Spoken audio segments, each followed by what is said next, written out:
antal alimul hakim. Rabbi shrah li sadri wa yassir li amri wahlul 'uqdatam min lisani yafqahu qawli.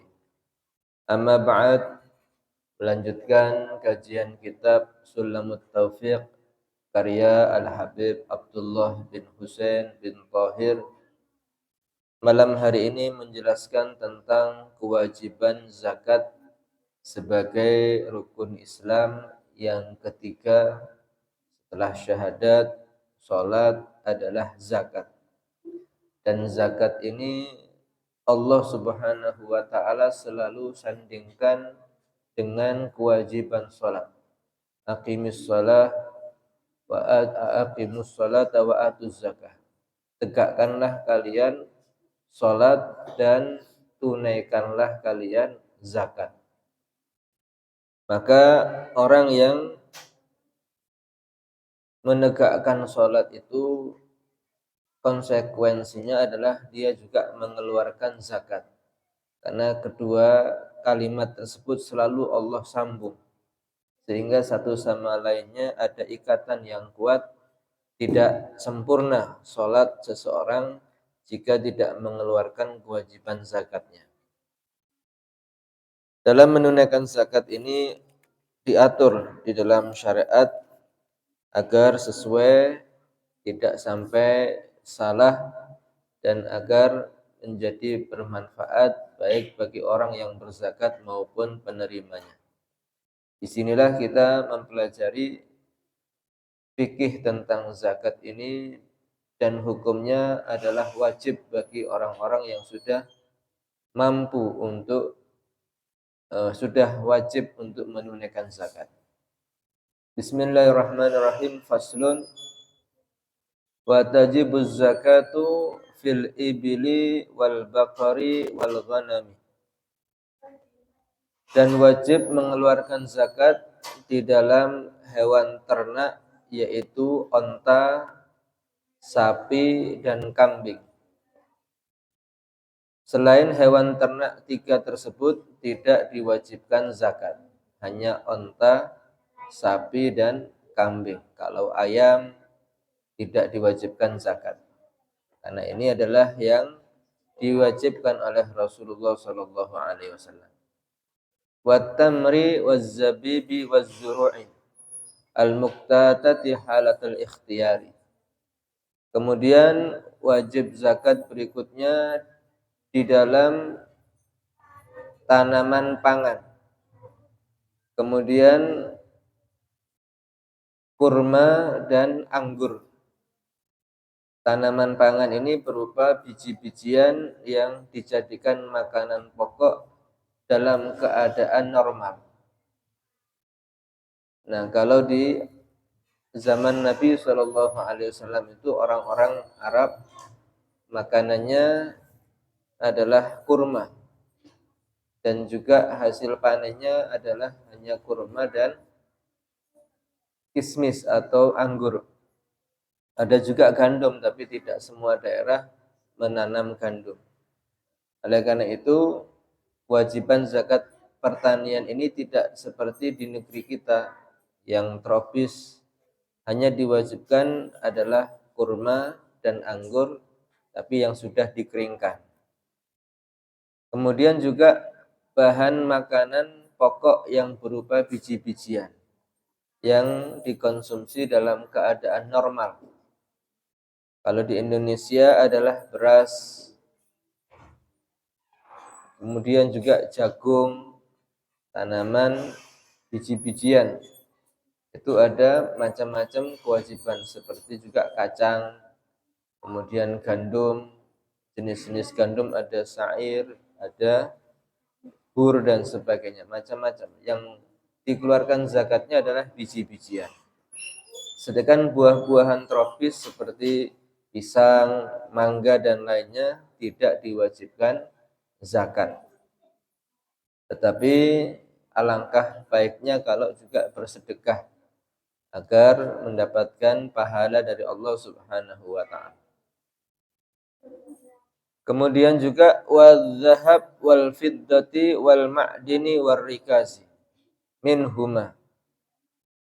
Kewajiban zakat berikutnya adalah dari emas dan perak dan barang tambang dan juga barang temuan dari emas dan perak.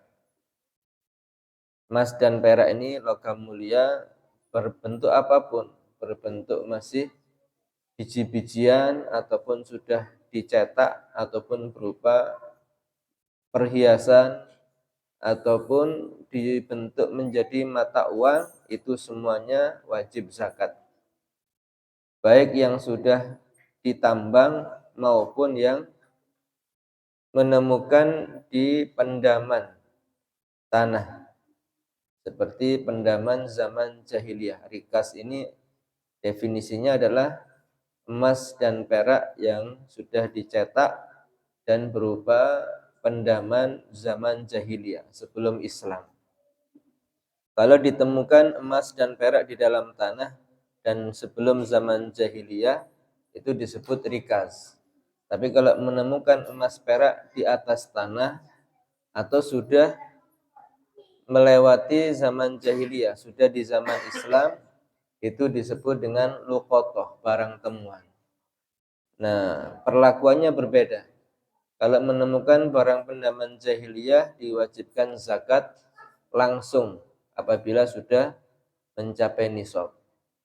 Tapi kalau menemukan barang yang di luar atau di atas tanah dan di luar zaman jahiliyah atau di dalam zaman Islam, ini harus diumumkan selama 1 tahun dan banyak proses yang dilalui agar bisa dimiliki, tapi tidak diwajibkan zakat kecuali sudah mencapai haul.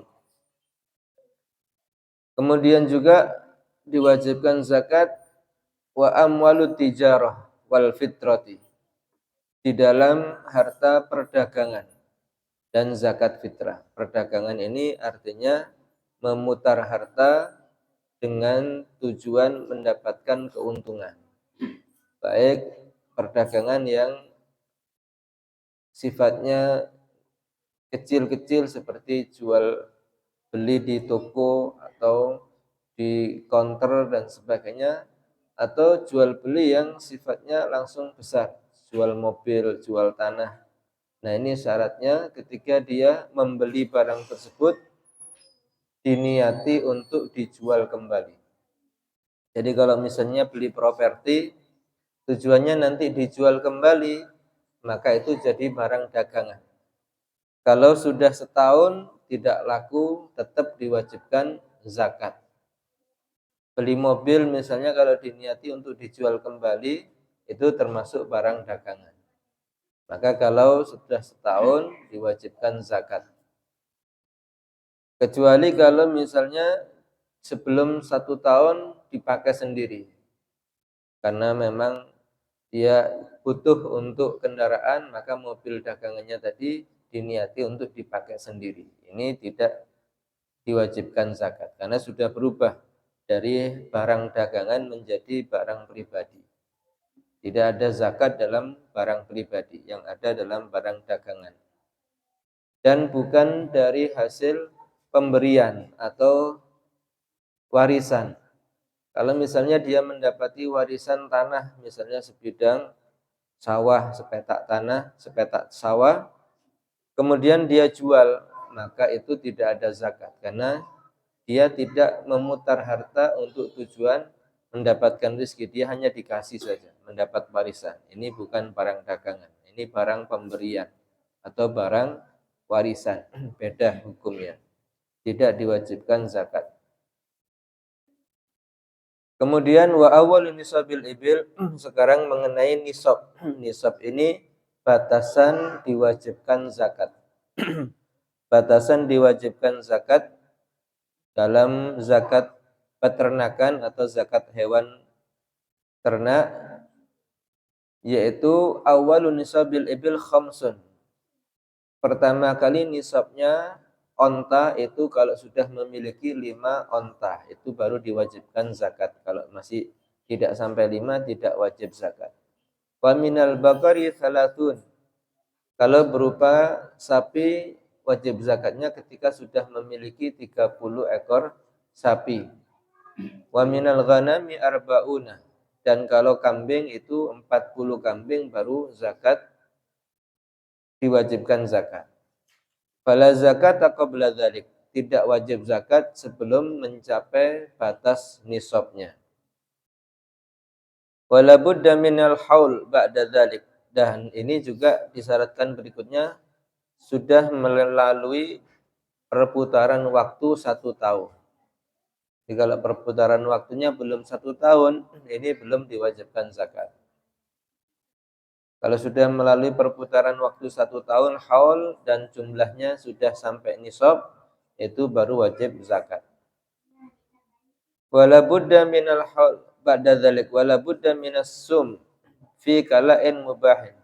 Dan syarat berikutnya adalah hewan-hewan ternak tadi itu digembalakan di padang rumput yang mubah, tidak berkepemilikan, atau memang ditujukan untuk umum. Nah, ini syarat yang sulit kalau ada di tengah perkotaan seperti kita ini.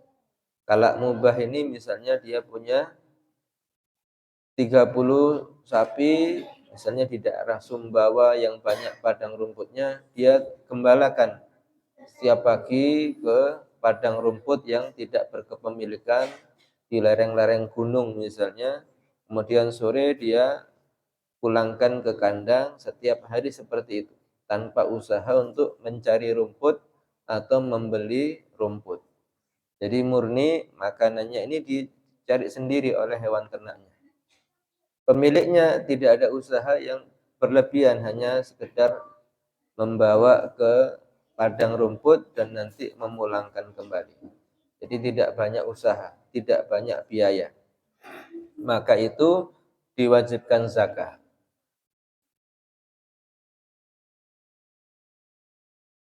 Wa an la takuna amilatan.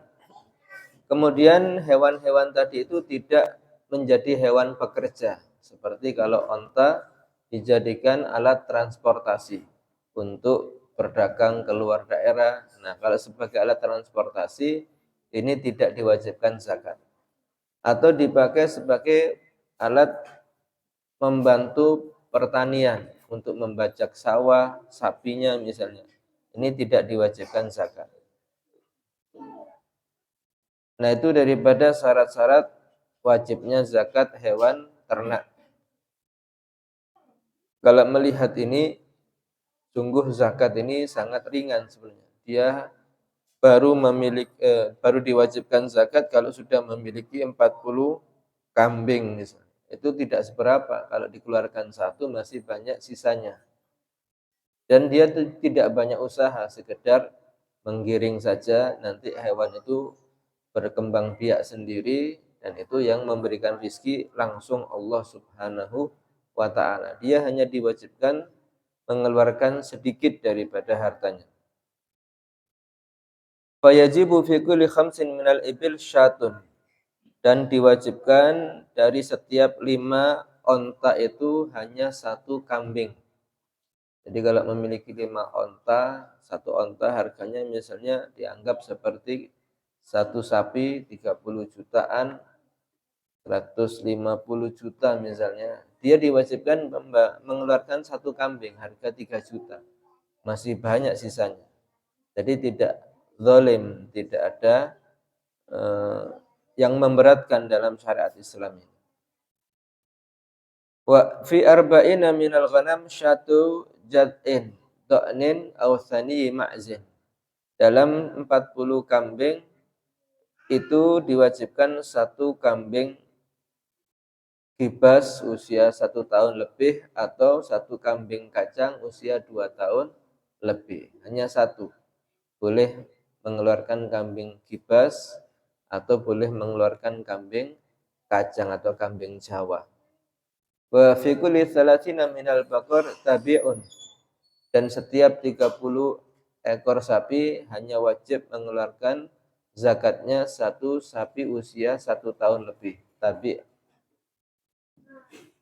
Tsumma in zadat masyiyatuhu ala dzalik. Kemudian kalau masih lebih hewan ternaknya dari jumlah-jumlah tadi itu, fa fi dzalika zaid wa yajibu alaihi an yadawa fi dzalika zaid. Maka tergantung tambahannya berapa. Ini pembahasannya agak panjang kalau di kitab-kitab fikih.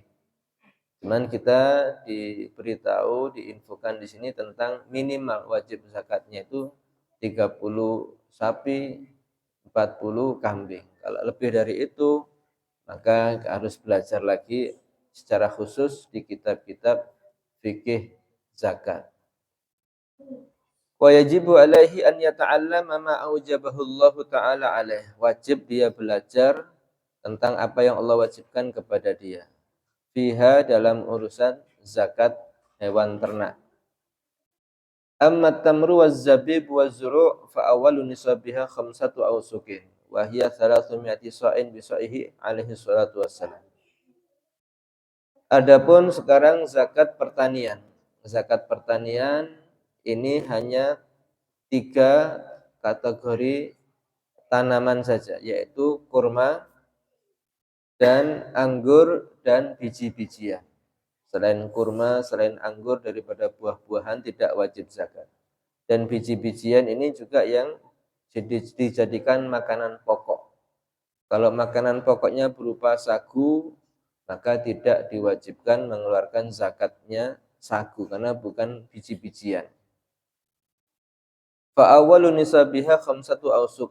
Maka awal nisabnya biji-bijian ini atau kurma adalah 5 wasak, yaitu 300 sok dengan soknya Nabi Shallallahu Alaihi Wasallam. Satu sok itu 4 mud, ya 1 mud ini ya sekitar 6,7 on. Kalau di kitab yang sekarang yang modern, ukuran 5 wasak ini adalah 725 kg kalau sudah dibersihkan daripada kulitnya, berupa beras yang sudah bersih. Itu 725 kilo baru wajib zakat. Kalau masih kotor sekitar 1.200 kg, masih berupa gabah, itu baru diwajibkan zakat. Kalau cuman tidak sampai 1 ton panennya, ini tidak wajib zakat. Wa yudammu zar'ul ami ba'duhu ila ba'din. Dan digabung hasil panen yang satu dengan yang lain dalam setahun. Kalau di Indonesia ini biasanya orang menanam padi itu 3 kali dalam setahun atau 4 kali dalam setahun. Nah, itu kalau misalnya dipanen pertama tidak sampai nisab, nanti ditambahkan hasilnya dengan panen kedua, panen ketiga, panen keempat. Kalau sudah jumlahnya mencapai nisab, maka dibayarkan zakatnya. Kalau 4 kali panen ini tidak mencapai nisabnya, maka tidak wajib zakat. Nah, itu kalau tanaman ini karena perputarannya tetap 1 tahun. Maka panen pertama dan kedua dalam setahun itu digabung jumlahnya. Tapi kalau panen pertama sudah mencapai nisab misalnya, ya itu dikeluarkan langsung. Kalau panen yang pertama belum mencapai, baru ditambahkan ke panen berikutnya. Wala yukammalu jinsun bijinsin, dan tidak disempurnakan jenis dengan jenis yang lain. Misalnya tanam pertama sawahnya ini menanam padi, hasilnya kurang nisab. Kemudian tanam kedua dia tanam jagung. Nah, kalau digabung ini bisa mencapai nisab, ini tidak wajib zakat. Kenapa? Beda jenis antara padi dengan jagung. Cuman kalau sama-sama padi meskipun beda tipenya saja, yang pertama padi biasa, kemudian tanam kedua misalnya beras ketan, tanam ketiga basmati dan sebagainya, itu tetap sama-sama jenis padi, maka itu diwajibkan menggabung. Jadi kalau padi, jagung, kedelai ini berbeda, itu tidak digabungkan satu dengan yang lain. Wa tajibu zakatu bi buduwi shalah wasjidadil habbi. Dan wajib zakatnya ini ketika sudah bagus, tampak bagus hasil tanamnya dan sudah mengeras biji-bijinya. Jadi kalau sudah menjelang panen itu baru dihitung. Kalau masih pertama berbunga atau buah-buah yang masih awal ini kadang-kadang kelihatan bagus. Cuman nantinya kena angin atau kena hama jadi hasilnya sedikit. Maka yang dihitung itu adalah yang hasil terakhir itu, yang ketika padinya sudah mengeras, kalau kurmanya sudah kelihatan matang, sudah mau dipanen. Nah itu boleh dikeluarkan meskipun tidak dipotong tanamannya. Jadi kalau sudah ahli, kalau di dalam zakat ini diperbolehkan, zakat pertanian diperbolehkan untuk memperkirakan. Oh saya ini melihat hasil buahnya kurma ini kelihatan satu pohon kira-kira menghasilkan 50 kilo. Berapa pohon itu dihitung, kemudian tanpa harus dipotong bisa dikeluarkan zakatnya dulu. Oh zakat saya misalnya sekian kilogram, dipotong untuk zakat dikeluarkan. Nah sisanya itu bisa untuk dimakan atau dijual tanpa harus dipotong seluruhnya. Jadi namanya diperkirakan saja. Itu ketika sudah kelihatan matang buahnya, sudah bagus untuk dipanen. Berapa zakat pertanian ini? Watajibu fihal usyru in lam tusti bimu'natin. Wajib zakatnya adalah 1/10 atau 10% dari hasil panen jika pengairannya tidak menggunakan biaya. Pengairannya gratis tanpa biaya. Misalnya dekat dengan sungai atau punya sumber air sendiri tanpa biaya, ini zakatnya 10% dari hasil panennya. Wa nisfuhu in sukiyat biha, dan separuhnya kalau diairi dengan mengeluarkan biaya, itu 1/20 atau 5%. Kalau pakai biaya, misalnya dia pakai pompa listrik atau pompa diesel, ini zakatnya hanya 5% saja. Wa mazada 'ala nisab ukhrija minhu biqistihi. Kalau lebih dari nisab ya dikeluarkan sesuai dengan ukurannya tadi. Wala zakata fi madunan nisab, tidak wajib mengeluarkan zakat di bawah nisab illa an yatatawwa'a, kecuali kalau dia mau sedekah sunnah. Sedekah sunnah ini sangat dianjurkan meskipun tidak zakat tapi disunnahkan untuk bersedekah. Ya, sedekah ini bisa menolak bala dan juga untuk menyembuhkan penyakit, baik penyakit zahir ataupun penyakit batin. Ya, dawu mardhakum bisadaqah. Obatilah orang yang sakit di antara kalian ini dengan sedekah. Begitu pula tanaman, kalau ingin tanamannya ini tidak sakit, tidak kena penyakit, tidak dimakan hama, tidak dimakan tikus, itu banyak sedekah untuk menjaga daripada penyakit. Ataupun pemilik tanaman tadi, agar tidak terkena sakit, perbanyak sedekah. Nah, di sini ada sebuah cerita yang menjadi sangat butuh kita pahami, yaitu tentang orang yang mencegah zakat, orang yang tidak mau berzakat. Di zaman Rasulullah SAW ada seseorang sahabat Nabi namanya Sa'labah bin Sa'labah bin Hatib. Ini orang Ansor, beliau orang miskin. Sa'labah ini tetap meskipun dia miskin rajin sholat berjamaah di belakang Rasulullah Shallallahu Alaihi Wasallam. Tidak pernah telat dalam sholat berjamaah bersama Nabi Shallallahu Alaihi Wasallam.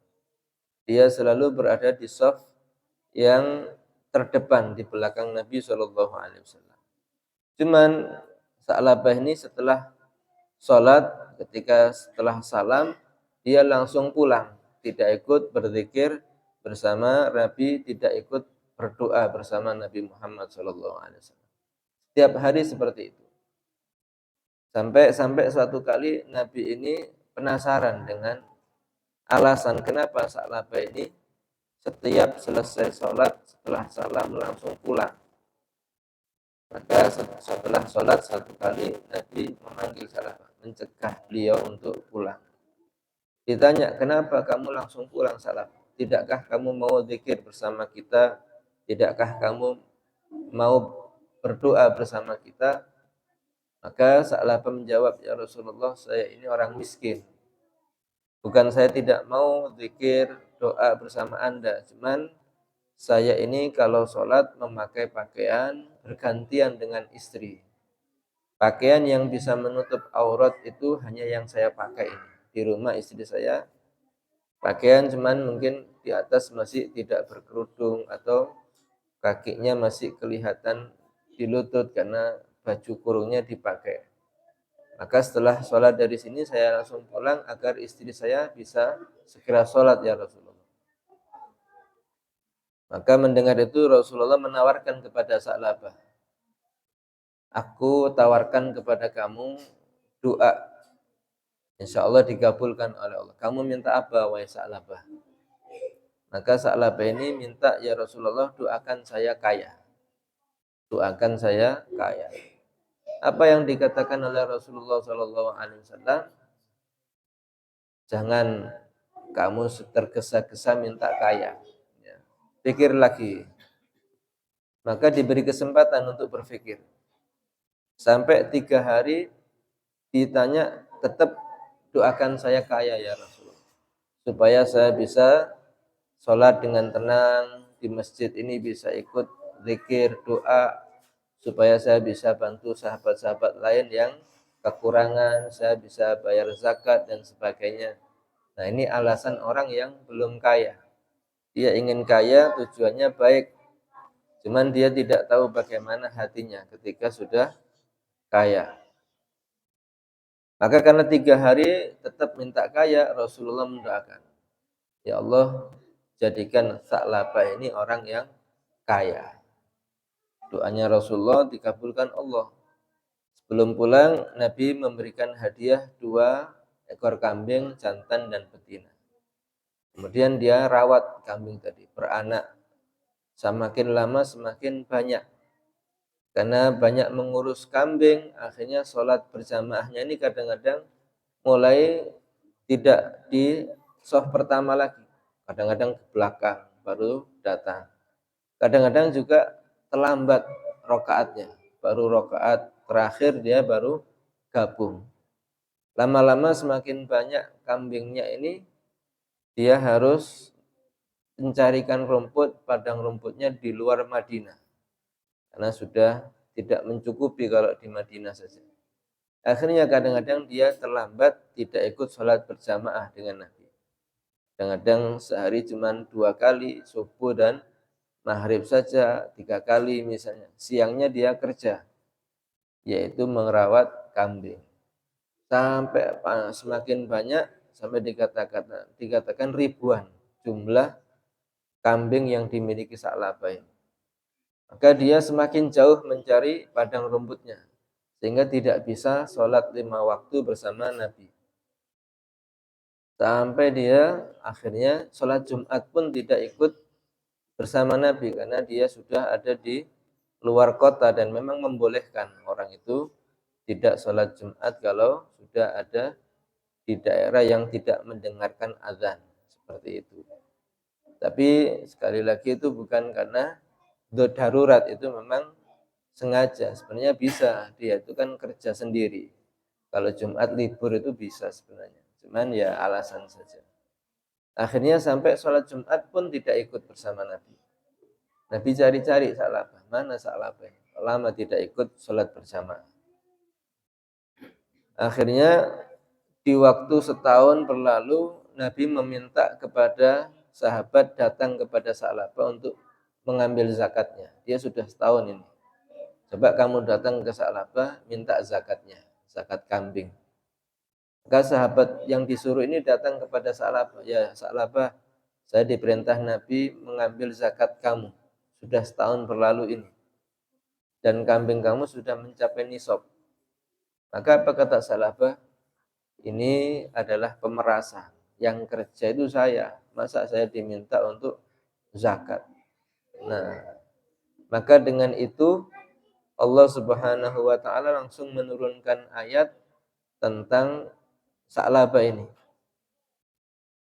Allah mengatakan wa minhum man ahadallaha la in atana min fadlihi lanasaddaqanna wa lanakunanna minas shalihin. Falamma atahum min fadlihi bakhilu bihi wa tawallaw wa hum mu'ridun. Di antara mereka, yaitu yang dimaksudkan adalah Sa'labah secara khusus, tapi umumnya adalah orang-orang yang kaya. Mereka punya janji kepada Allah sebelum kaya itu lain atana min fadlihi lanasaddaqanna. Seandainya Allah nanti memberikan kepada aku daripada kemurahannya, aku dijadikan orang kaya, lanasaddaqanna, benar-benar aku akan mengeluarkan zakat. Walanakunanna minas shalihin, dan aku tetap menjadi orang yang soleh.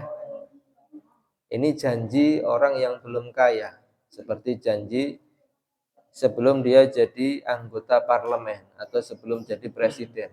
Ya, oh saya nanti akan bantu ini, bantu itu, zakat dan sebagainya. Ya, ini sudah ada di Al-Quran. Sa'labah sudah duluan janji sama Allah. Ya. Falamma atahum min fadlihi, ketika datang kepada mereka, Allah datangkan kemurahannya, dia terpilih jadi anggota parlemen, terpilih jadi presiden, atau dia jadi pebisnis kaya raya. Bakhilu bihi, akhirnya mereka bakhil, pelit, kikir dengan apa yang dia dapatkan dari Allah Subhanahu wa taala. Wa tawallaw wa hum mu'ridun, dan mereka berpaling dari kewajiban zakatnya. Bukan hanya pelit tapi menolak ketika diminta kewajiban zakat. Padahal zakatnya cuma 1-2 kambing saja. Yang lainnya masih banyak. Nah, itulah sifat kikir ini kadang-kadang menilai yang kecil itu adalah berat. Dan setelah itu Rasulullah tidak minta lagi kepada Sa'labah. Dan sampai akhirnya Sa'labah ini mendapatkan murka Allah, kambingnya ini dikasih wabah penyakit, mati semua. Dan kembali miskin seperti sebelumnya. Sampai bajunya saja dia jual untuk makan, tinggal satu. Dia pakai bergantian dengan istrinya. Cuman waktu itu Rasulullah sudah meninggal. Tidak ada lagi yang mendoakan Sa'labah jadi kaya. Dia mati sampai dalam keadaan miskin kembali. Artinya kekayaan itu tidak bertahan lama. Jabatan juga tidak bertahan lama. Kalau tidak dipenuhi janjinya kepada Allah akan banyak sedekah, banyak zakat, maka Allah dengan mudah akan mengambil semuanya dan kembali miskin seperti semula. Oleh karena itu jangan gampang janji dengan Allah. Akan ditagih oleh Allah Subhanahu wa taala. Tentang orang kikir ini, penyakit yang paling bahaya itu bagi orang kaya adalah kikir. Jarang orang miskin itu kikir. Yang paling banyak pelit itu ya orang kaya. Diceritakan di Ihya itu ada seorang kaya, dia punya pembantu. Orang kaya ini kalau ingin membelanjakan hartanya itu selalu dicatat. Ada pemasukan sekian, pengeluaran sekian. Kalau perbandingannya berbeda, dia teliti lagi, cek lagi. Pemasukannya berkurang, dia sumpek, pusing. Kalau pengeluarannya banyak, dia emosi, marah-marah. Ya, sampai dalam urusan belanja harian ini, dia usahakan sehemat mungkin. Diceritakan itu di Ihya Ulumuddin, kitabnya Imam Ghazali. Orang kaya ini jarang sekali makan daging. Ya, paling ya tahu, tempe, mendol, itu istiqomah. ya, biar enggak gampang hipertensi katanya, enggak sampai tekanan darah tinggi atau kolesterol. Suatu hari dia ini ingin makan daging karena sudah lama, mungkin berbulan-bulan tidak makan daging, rindu dengan makan daging. Akhirnya dia menyuruh pembantunya ini untuk belanja ke pasar. Tolong kamu sekarang belanja ke pasar, saya ingin makan daging. Dipikir atau dikira oleh pembantunya dia akan beli daging 1 kilo mungkin atau 2 kilo untuk dibuat masakan. Apa yang disuruh? Belikan saya kepala kambing. 1 kepala kambing ini murah, cuma tidak sampai 100.000. Sehingga heran ini pelayannya nih, loh Pak, sampean ini katanya kepingin makan daging, kenapa cuma beli kepala kambing saja?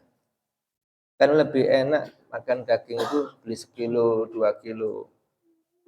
Akhirnya ngomong majikannya nih, kamu tahu alasan saya ini hanya beli kepala kambing, tidak beli daging 1 kilo misalnya.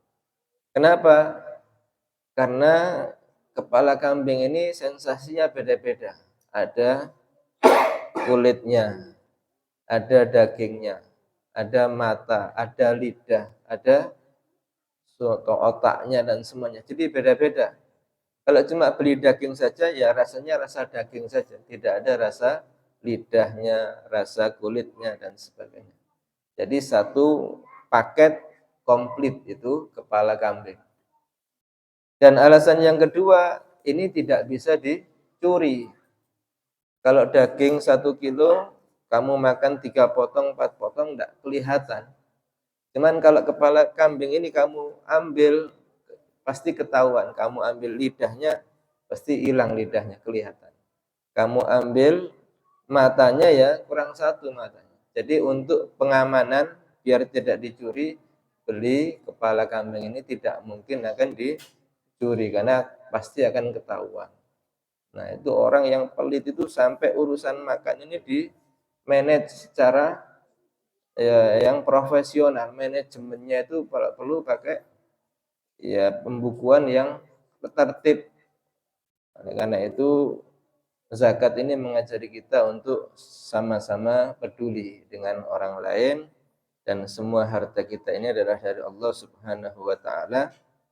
Jika diminta oleh Allah dalam bentuk zakat, maka dengan hati yang lapang harus kita kembalikan kepada Allah Subhanahu wa taala. Semoga kita semua diberikan rezeki yang lancar, sehat walafiat, istiqomah dalam ibadah, dan semoga kita semua dalam keadaan mendapatkan hidayah Allah Subhanahu wa taala. Wal afu minkum. Assalamualaikum warahmatullahi wabarakatuh.